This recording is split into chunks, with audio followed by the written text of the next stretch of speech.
घोटी येथून सिन्नरकडे चारा तणस घेऊन जाणारा MH15 HH 5122 क्रमांकाचा आयशर टेम्पो मध्यरात्री 2:30 ते 3 वाजताच्या दरम्यान अचानक पेटला।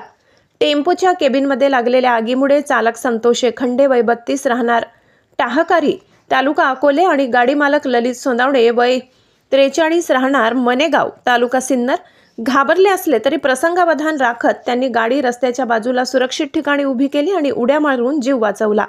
तात्काळ 112 आपत्कालीन क्रमांकावर संपर्क साधताच घोटी पोलीस व इगतपुरी अग्निशमन दल घटनास्थळी दाखल झाले।